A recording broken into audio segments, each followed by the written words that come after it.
Umesikia kwanza? Wanawake wote nitawaripia huko. Sasa kwa nini sikulipie? Sasa unakataa kwa nini usilipie? Moja mbili tatu.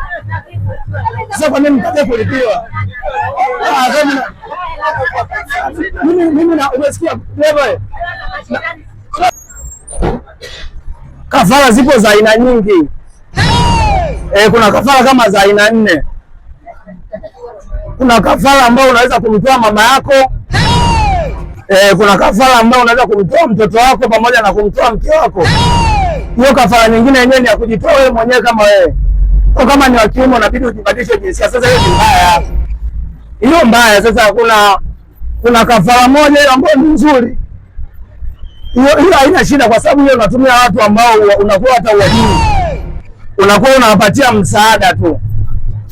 Kwa hiyo unaweza kuwa unawapatia msaada kama wa kipesa. Unawapatia msaada wa kipesa labda kama unawasaidia chakula na vitu vingine. Chochote kama hela. Sasa mfano hususan wanawake ambao labda wanawasaliti wanaume zao. Au ndio ukiwapatia msaada ndio kama kumtoa kafara unamuua tu jepesi.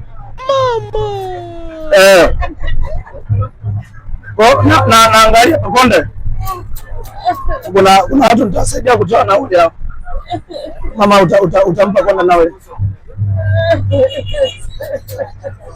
Umesikia kwanza? Wanawake wote nitawaripia huko.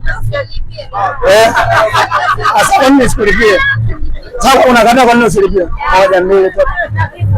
Sasa kwa nini mkatae kulipiwa? Mimi na umesikia wewe? Sasa kishetani tuna mama chukua. Kata tu kama kata wote. Kata tu kama. Sasa mimi nalipangia masharti yangu. Wakati anauli hapa. Wakati anauli. Mkatie mama. Mkatie mama.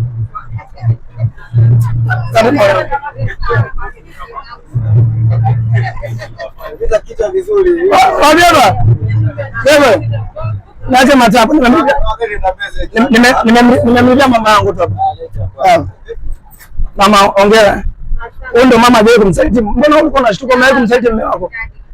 Wewe ni acha sio. Ni mali.